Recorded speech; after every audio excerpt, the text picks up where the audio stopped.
To run off with her new Toyboy, my wife tricked me into a sham divorce, faked her death, and vanished. I didn't cry or make a scene. I quietly had her legally declared dead. Years later, my in-laws gave me all the money from their property buyout. My wife rushed back, hoping to fight me for the assets. She knelt before my in-laws and pleaded, "Mom, Dad, I'm your daughter, your only heir." Chapter 1. Late one night I was scrolling online and came across a post asking for advice. "I'm keeping a young lover on the side. How do I get my kept man of a husband to divorce me willingly without finding out?" The top-rated comment said, "Simple. Pretend your company has a major overseas assignment, but it requires you to be single. Convince your husband to get a sham divorce and promise him it's on paper, only. That way you can live it up with your Toyboy abroad while your husband stays home taking care of your parents for you." It made me sick to my stomach. I never imagined that the very next day, my wife, Victoria, would come home from work and say to me, "Honey, my company has a fantastic opportunity for me to study abroad, but they require proof that I'm single. Let's get a sham divorce." The moment Victoria suggested a sham divorce, I immediately thought of last night's post. I suppressed the cold dread rising in my gut and decided to test her. "Is there no way to turn it down?" I asked. "Our daughter is still so young, and Mom and Dad haven't been in the best health these past couple of years." Not an option, she cut me off sharply before I could finish.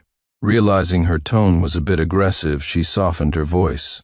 "This is a once-in-a-lifetime opportunity. 2 years of advanced training abroad, and I could come back and get promoted to manager. My annual income would at least double." "Honey, I'm doing all of this for you, for our family. You'll support me, right?" Seeing that I was silent, she pulled me into her arms, her voice turning deeply affectionate. "Darling, the divorce is fake. It's just that the higher-ups think single employees are more stable. I'm just playing along with company policy. It'll be a divorce on paper only. I'll send my salary back to you every month. The moment my assignment is over, I'll fly right back and we'll remarry. You have to believe me." Believe her? Not a chance in hell. There's no such thing as a sham divorce. The moment you get that certificate from City Hall, it's legally binding.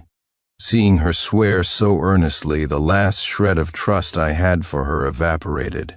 This time, without waiting for her to say more, I nodded. "Okay, wifey, whatever you say." Hearing me agree, Victoria immediately lit up.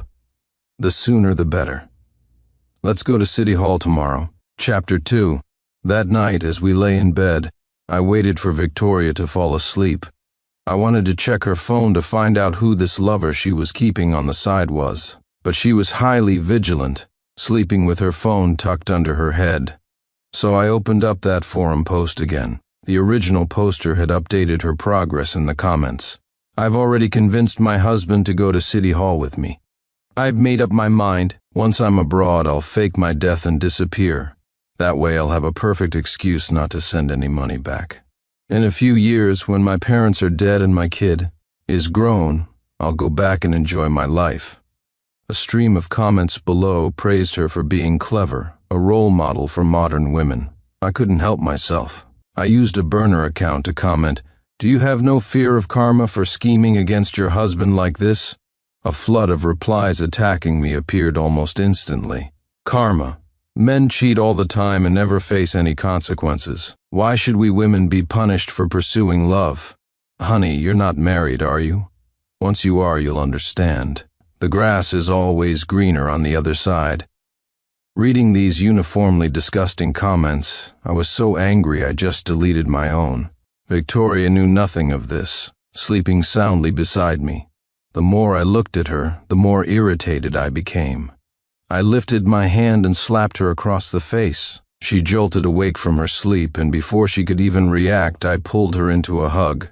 "Honey, were you having a nightmare? Don't be scared, I'm here." She touched her cheek, didn't feel anything unusual, and mumbled as she lay back down. "My parents passed away when I was young, and for years all I ever wanted was a family. After marrying Victoria, she said she didn't want to be a housewife and begged me to quit my job to take care of the home. I had a soft heart and agreed, To the outside world, she always branded herself as a new-age independent woman, claiming that I had married into her family and was a kept man she supported. For the sake of harmony, I never argued. I never thought that the family I had given up everything to maintain, she was now so eager to destroy. I gritted my teeth. Go on then, go, but coming back won't be so easy. Chapter 3. The next day, Victoria eagerly dragged me to City Hall. During the 1-month cooling-off period, Victoria was afraid I'd change my mind and treated me with extreme tenderness and affection, which made my in-laws nod in approval. Even my daughter said, "Daddy, Mommy is so nice to you. When I grow up, I want to be a good woman just like Mommy." My daughter is only 4. She can't yet see the filth hidden beneath an adult's mask. It's okay. I'll slowly teach her that the kindness people show you with their words is superficial. Only the tangible benefits you can grasp in your own hands are real. On the day the divorce was finalized, the moment Victoria got the certificate, she immediately took a picture and updated her post with the latest progress. Freedom at last. When she got home, she started packing, telling our daughter and my in-laws that her company had arranged an assignment and she'd be away for a while. No one in the family knew we were divorced. As she was leaving, she gave me a hug at the door, the joy on her face impossible to contain. "Honey, after I'm gone, I'm counting on you to take care of Mom and Dad. When I come back, I'll give you the good life." I waved goodbye to her, feigning reluctance. It was only when I returned to the bedroom that I discovered she had also taken our joint bank card, which had $300,000 in it. I was about to call and curse her out, but on second thought, I let it go. That card only held a small portion of the money I'd saved over the years. Victoria's salary was high, and so were her bonuses. Before the affair, she gave me her entire paycheck every month. I had also been secretly building my own nest egg. After covering our daily expenses, I split the rest of the money into 2 separate bank accounts. Besides the one she stole, there was another card that no one but me knew about. On top of that, I took on freelance design projects in my spare time. Slowly, my personal savings were approaching $1 million. Originally, I planned to leave this money to my daughter, but now it seemed I needed to start planning more for myself. After Victoria left, life in our home continued as usual. She updated her post one last time at the end of the month. "Hey everyone, I'm off to enjoy my new free life on your behalf." The picture was of 2 hands, fingers intertwined against a sunset. The IP address already showed she was overseas. Chapter 4. I pretended to know nothing and continued to care for our daughter and my in-laws.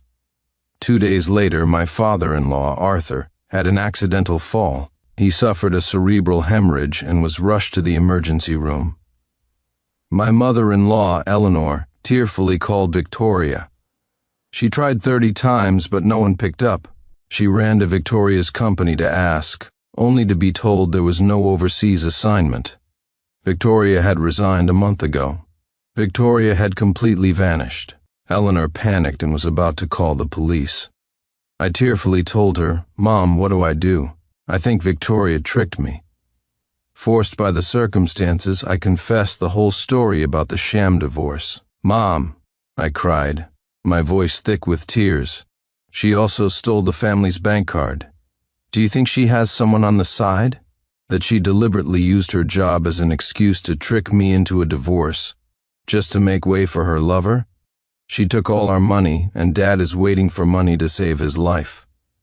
What are we going to do?" That beast Eleanor stomped her foot in fury, then her eyes rolled back, and she fainted. I fought to keep the corners of my mouth from turning up, and dutifully paid Arthur and Eleanor's medical bills. Arthur's surgery was a success, and Eleanor slowly woke up in her hospital bed. I approached her, my eyes red from dicing onions, and comforted her. "Mom, don't worry, you still have me." Her eyes fell on my empty wrist. The diamond-studded watch she had given me for our wedding was gone. "Sincere, where's your watch?" I pulled my hand back, lowering my head to hide the feigned sadness in my eyes, while also revealing my equally bare neck. The jade pendant I always wore was also missing. I subtly planted the seeds of doubt in Eleanor's mind. Well, Dad needed money for his surgery, and Victoria scammed us out of all our savings. I sold my watch and the jade pendant. It should cover things for a while. Mom, don't you worry. Even though Victoria abandoned this family, I'll never forget how good you and Dad have been to me. I won't abandon you. Eleanor was moved to tears. She gripped my hand and cried for a long time before finally making a decision. Sincere Miller, it's Victoria who has wronged you and the child. It's all our fault for not raising her better. From now on, you are our real son. We'll just pretend we never gave birth to that monster, Victoria. I was blooming with joy on the inside, but on my face I wore an expression of profound gratitude. Mom, don't say that. You know I lost my parents when I was young. In my heart, I've always seen you and Dad as my real parents. Chapter 5. A week later, Arthur was discharged from the ICU and moved to a regular ward. I had only been gone long enough to go home and cook a meal. When I returned to the hospital room, both of my in-laws were looking at me with tears in their eyes. Eleanor pulled me over, took a bank card out of her pocket, and pressed it into my hand. Sincere, this is the retirement money your father and I have saved over the years. It's $800,000 in total. It's all yours now. Mom, I can't take this. I tried to refuse, but Eleanor just pushed the card more insistently into my hand. Actually, I was going to take this money out the day your father was hospitalized, but I didn't know you'd act so quickly, selling your watch to pay for his surgery. Son, take this money as compensation from us old folks for what Victoria did to you. You must accept it. Besides, didn't we agree? From now on, you're our real son. Parents giving their son some spending money, don't you refuse anymore. Eleanor spoke with such sincerity, and Arthur just nodded along with a few grunts of agreement. With things said so plainly, it would have been rude of me not to accept. See? I told you I hadn't bet wrong. A big reason I got together with Victoria in the first place was her family environment. Her parents were gentle, humble, and knew right from wrong. Whenever Victoria and I argued, they never took their daughter's side. Instead, they would always tell Victoria to rein in her temper. So, when I found out Victoria was cheating and planned to trick me into a sham divorce, I decided to slowly but surely replace her in her parents' hearts. Of course, I had my own selfish reasons for doing this. Arthur and Eleanor were both professionals in their youth and had hefty retirement pensions. I wouldn't have to worry about supporting them in their old age, and after they passed, they would even leave a considerable inheritance for me and my daughter. Several of their former colleagues and friends' children were now leaders in various important sectors. A child growing up in such a family would have plenty of resources to draw upon for her education and future career. If I had stormed off with my daughter in a fit of pique at the beginning, my meager savings would never have provided her with such a good environment. Only a fool wouldn't use the resources available to them. Victoria used to be the one who scoffed at such opportunistic behavior. Clutching the bank card in my hand, I laughed silently at her stupidity. Now, the parents, resources, and social connections she looked down on were all mine. Chapter 6. A month later, Arthur came home from the hospital. The after effects of the cerebral hemorrhage were quite severe. Although he was recovering well, he still needed persistent physical therapy. The role of a mother had been absent from this home for too long, and my daughter, Lily, began to sense something was wrong. I had no intention of hiding it from her. There might be other women in this family's future, but it would never be Victoria. Victoria's role as a mother was not irreplaceable. She was 4 now. She could understand many things. It might be a bit cruel, but it was better than being constantly shrouded in a beautiful false illusion.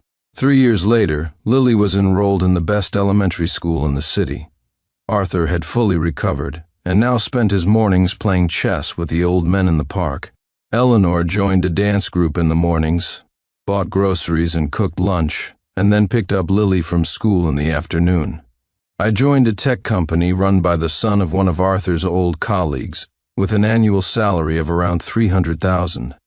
This family had completely forgotten about Victoria's existence, but some people just can't stay dead and buried. Every now and then she'd pop up like a zombie. After so many years, the post Victoria had made was updated again.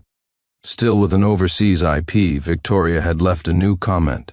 Girls, after a few years abroad, I've realized that Toyboys aren't all that special. I'm getting a little bored now. Any ideas on how I can get back to my husband and child?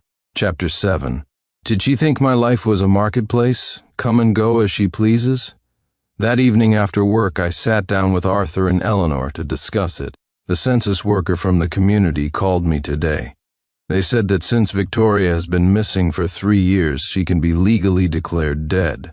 They asked when I was going to file the paperwork. I was a little nervous saying this. After all, she was their only daughter. What if they still held out hope? What if their hearts softened? To my surprise, as soon as I finished speaking, Eleanor pulled the family's official documents from a drawer and handed them to me. Are the government offices open tomorrow? Can you get the certificate done in a day? Do you have time to go? If not, I'll call my friends and tell them not to wait for me at dance class tomorrow. I'll go to the office right after I drop off my sweet grandchild at school. Arthur added, I'll also ask around to see what documents we need to provide so we don't make a wasted trip. Without a shred of hesitation, my in-laws were ready to disown their own kin for the sake of righteousness, turning the missing Victoria into a legally dead person. Even if she returned one day, she'd be an unregistered person with no legal identity. The last trace of reservation in my heart vanished completely. The process went smoothly. Victoria's personal information was permanently removed from our family's records. I also secretly had someone report and delete that zombie of a forum post. Good things come in pairs. Thanks to my outstanding work performance, I was promoted again at my company. The man everyone once scorned as a kept man had become an enviable, high-earning professional. In the 4th year of Victoria's disappearance, Arthur and Eleanor started to concern themselves with my personal life. I had originally resolved not to get involved in another relationship, at least not until my in-laws were gone. But they were more anxious than I was. They feared that after they were gone, there would be no woman in the house to look after Lily, and they were even more afraid I'd be tricked by a woman with bad intentions, causing my daughter to suffer. Better, they thought, to find someone they knew and trusted. They tapped into their network of connections and handpicked 7 or 8 suitable women for me to meet. I couldn't refuse their kindness, so after some consideration, I chose a suitable person to start seeing. My new girlfriend's name was Claire Thompson. I chose her not only because she worked for the Education Bureau, but also because she owned a house in the school district of the West End. In a few years, Lily would be starting middle school. The city's best middle school was in the West End. If things with Claire went well, it would bring a lot of convenience in the future. Of course, there was another, more important reason. Claire accepted my condition. If we were to get married, I would continue to live with and care for Arthur and Eleanor. Although Victoria was a beast, her parents were no different from my own now. Chapter 8. 6 years after Victoria disappeared, a new regional development plan was announced. The house we were living in was slated for demolition. In addition to the buyout money, we were compensated with 2 new properties. Arthur and Eleanor made the decision to give both properties to me and Lily, 1 for each of us. During the new year, Claire and I got engaged. Her house in the West End became our marital home. After the new year, the old house was torn down, and I moved with Arthur and Eleanor to the West End to prepare for Lily's upcoming middle school years. Eleanor was warm and outgoing, and Arthur was gentle and cultured. They quickly made new friends in the new neighborhood. Claire also moved in, treating my daughter as her own and my in-laws as her own parents. We had formed another perfect family. The maternal role that had been missing from our family was now filled by Claire. After discussions between both families, Claire and I set our wedding date for June. Just as the wedding approached, Victoria, who had been missing for years, suddenly returned. It was the day of our wedding rehearsal. Claire and I were at the hotel going over the details. Arthur, Eleanor, and Lily had come along, sitting in the guest seats, watching with great interest. Suddenly, the doors to the banquet hall burst open, and a frantic, crazed-looking woman stormed in. She rushed straight towards me, muttering something incoherent. Before she could get close, I kicked her, sending her flying. The hotel security acted fast, rushing in to remove her. As they grabbed her, she struggled and screamed. "Let go of me, Sincere Miller, you scumbag. How dare you cheat on me and betray me, Mom, Dad? It's me, it's Victoria. I'm back." I walked over, and through the tangled mess of her hair, I finally saw her face. It really was Victoria. I let out a ha and took 2 large steps back, my face a mask of undisguised disgust. "Aren't you dead?" Chapter 9. "I'm not dead, you are," she shrieked. "Sincere Miller, you just can't stand to see me do well, can you? You venomous, heartless beast, while I was away, you took over my family's property and now you're cheating on me and marrying another woman." Before she could finish, a loud slap echoed through the room. Arthur and Eleanor had appeared by Victoria's side at some point, and Eleanor had swung her arm and struck her across the face. "Mom?" Victoria clutched her cheek, stunned. "I'm your daughter. This man betrayed me. Why are you hitting me?"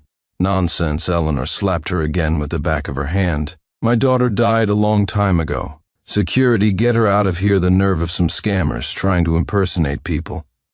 Victoria thrashed wildly, screaming and shouting.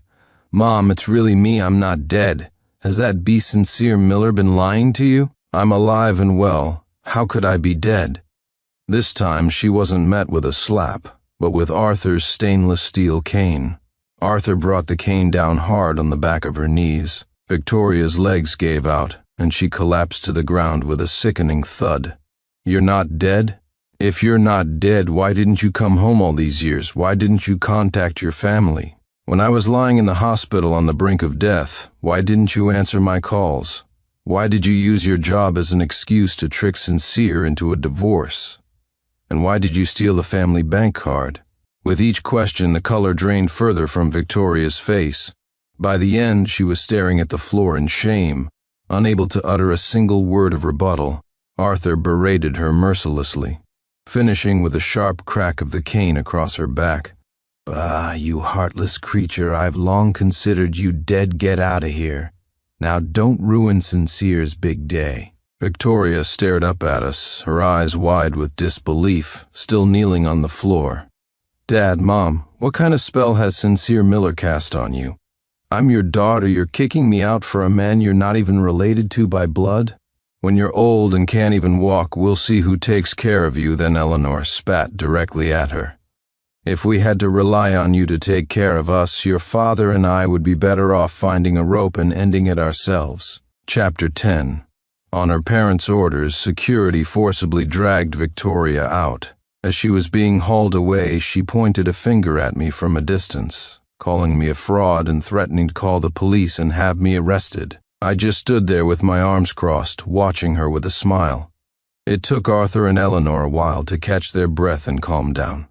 They turned to comfort me. "Sincere, don't listen to her nonsense. In our hearts, she's been dead for years. Now, you're our only son." Lily made a little fist and said playfully, "Daddy, I'll protect you. If that bad woman comes back, I'll help you beat her up." Claire apologized profusely. "Mom, Dad, Sincere, this is all my fault.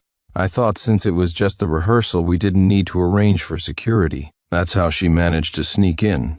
"Don't worry," she added. "Tomorrow, I'll make sure the hotel doubles its security. I'll make absolutely certain that no irrelevant person shows up at our wedding." The entire family was on high alert against Victoria. Claire was true to her word. The next day, not only did the hotel beef up its security, but she also hired a team from a private security firm to patrol the hotel's perimeter in every corner. They were given a picture of Victoria and told to watch out for her. Victoria tried every trick in the book to sneak into the wedding and cause a scene, but she was identified by security and forcefully removed every time. Furious, she could only stand on the street opposite the hotel, screaming curses in its direction. "Sincere Miller, you just wait. I'm going to sue you. I'll expose everything you've done." I didn't pay her threats any mind. Victoria was a legal non-entity now. Even if she went to a lawyer, no one would take her case. After the wedding, I threw myself back into my busy work schedule. During a lunch break, a colleague was laughing as he shared some office gossip. "I was watching a lawyer's live stream last night and this woman called in for a consultation. She said she wanted to sue her husband for misappropriating her assets. But after the lawyer asked a few questions, it turned out the woman had tricked her husband into a sham divorce to run off with her toy boy, faked her death, and then heard her family's house was being bought out by the city. She wanted to come back for a piece of the pie, only to find her husband had remarried and her parents had disowned her. What a drama. After my wife faked her death and fled the country, I remarried and took her parents with me. It's more outrageous than a novel. I nearly died laughing. Everyone in the office was laughing. A thought struck me. Wasn't that exactly what happened to me? I clicked the link my colleague had shared in the group chat. Sure enough, it was Victoria, Chapter 11. Victoria was an unregistered person now. She had tried to find a lawyer, but no one would take her case, so she had turned to a lawyer's live stream online. She probably thought her story would garner sympathy from netizens, maybe even sway public opinion in her favor. She didn't know that in the past few years the country's economy had boomed, and people's standards and awareness had risen significantly. I scrolled through the comments. Most people were calling her a scumbag. Others were laughing at how she had self-destructed and lost everything. That evening, as I was leaving my office, Victoria suddenly darted out from the side. Sincere Miller, she grabbed my arm, her expression hesitant. "Let's talk." I glanced at my colleagues who were throwing curious looks our way. I really didn't want my dirty laundry aired in public. This isn't the place to talk. I found a nearby cafe, conveniently located right across the street from the police station. The owner was also a friend of Claire's. Mainly, I was afraid Victoria might suddenly snap and try to hurt me. When she saw the police station, Victoria's face turned green. "I don't think we have anything to talk about," I said. "We're already divorced. I have a new wife now. To me, you're nothing but a stranger." Victoria shot up from her seat, her eyes red. "Sincere Miller, don't be so cruel to me. But we had an agreement, divorced on paper, only we were supposed to remarry when I got back. How could you marry someone else? Now my daughter won't acknowledge me.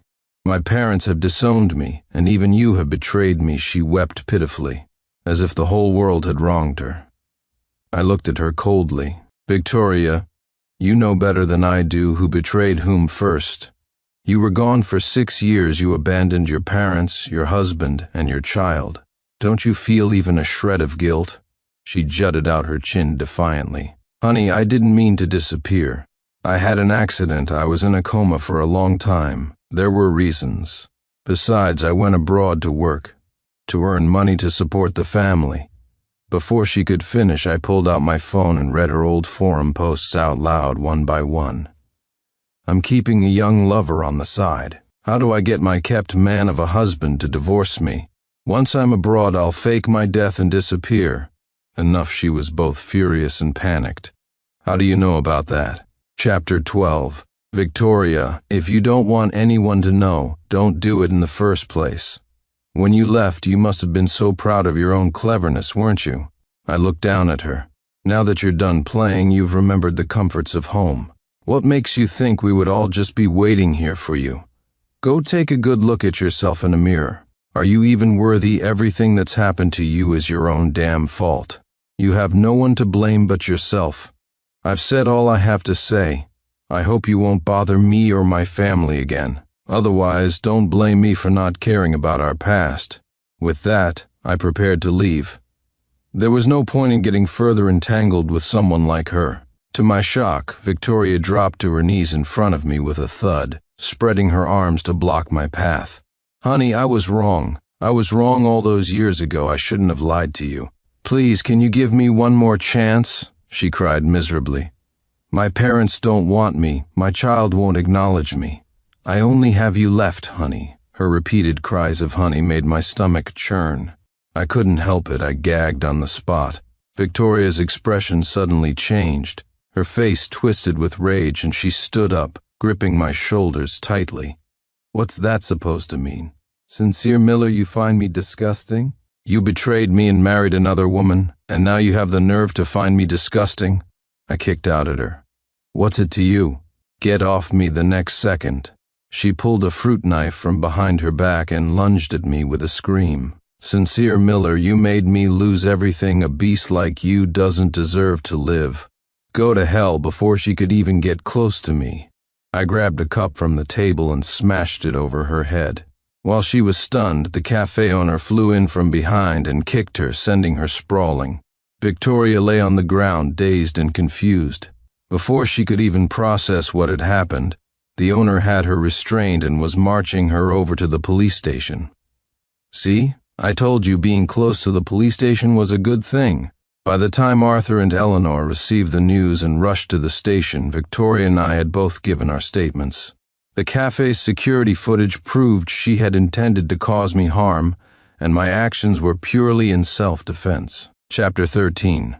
Due to her lack of legal status, Victoria was awarded a 15-day detention. As she emerged from the interrogation room with a defeated look on her face, Eleanor immediately rushed forward and slapped her several times. Arthur used his cane like a whip, lashing Victoria until she was spinning like a top. The police officers nearby couldn't even stop him. Victoria covered her head and scurried away, shouting in despair, "Mom, Dad, look closely, I'm your daughter." Arthur, a man who had been a model of decorum his entire life, spat directly on Victoria. I never fathered a beast like you. Eleanor pulled out the official document from when she had Victoria's identity legally nullified and shoved it in her face. Look closely, my daughter died years ago. Victoria collapsed onto the floor, ashen-faced, holding her head in her hands and sobbing. How did it come to this? I felt nothing. She had brought this all on herself. She had no one else to blame. Ignoring her hysterical cries, I led Arthur and Eleanor out of the police station. That evening, Eleanor came to talk to me, her face full of worry. She said she wanted to buy a life insurance policy and make me the beneficiary. Just in case that monster causes any more trouble and gives me a heart attack, at least I can leave a little something more for you and the child. It's just that your father had that surgery before, and the insurance companies I asked won't cover him. Useless old man, she grumbled. Otherwise, we could have bought 2 policies. I patted her arm reassuringly. Mom, don't worry. I'll handle it. You and Dad just relax and enjoy your retirement. Eleanor looked at me skeptically. Are you sure? Should your father and I find a dark and stormy night and, She had been binge-watching short-form dramas lately. She made a slicing motion across her neck and gave me a fierce look. At our age, even if we broke the law, they couldn't put us in jail. Think of it as your father and I clearing the path for you and your daughter. I made a mental note to delete those drama apps from her phone later. Chapter 14. When I said I could handle it, I wasn't just trying to put Eleanor's mind at ease. From the day I first saw Victoria again, I had hired someone to investigate her life over the past few years. It didn't take long for the results to come in. I learned that the Toyboy Victoria had cheated with back then, Leo Fisher, was a new intern in her department. After they went abroad, their relationship was good at first, but as their money dwindled, they started fighting frequently. In their 3rd year together, Leo took all of Victoria's remaining money and ran off with a local rich woman. The timing lined up perfectly with her last update on that forum post. When Victoria discovered Leo's betrayal and confronted him, she was beaten half to death by the rich woman's hired hands and ended up in the hospital for nearly a year. So, her story about having an accident and being in the hospital wasn't entirely a lie. By the time she got out, her visa had expired and she was broke. To survive, she had to drift between odd jobs. In that country, being caught with an expired visa meant jail time. To avoid prison, she was forced to marry William Will Jones, the black son of the owner of the restaurant where she worked. She became a cross-country bride and got a green card. A year later, she even had a son with him. Then she stumbled upon an old demolition notice online from back home and realized her family's old house had been bought out years ago, but she hadn't received a cent. Her life abroad was worse than a dog's. The more she thought about it, the more resentful she became. So, she stole money from her new husband and snuck back into the country on a fishing boat. When I saw the photos and information the private investigator sent back, I almost burst out laughing. No wonder Victoria looked like a homeless person that day, reeking of fish. Since she was already married with a family abroad, it was probably for the best to send her back to her husband as soon as possible. Using the contact information at the bottom of the email, I got in touch with Victoria's American husband. 2 weeks later, on the day Victoria's detention ended, she had just stepped outside when a large hand grabbed her by the ear. Her eyes widened in disbelief at what she saw.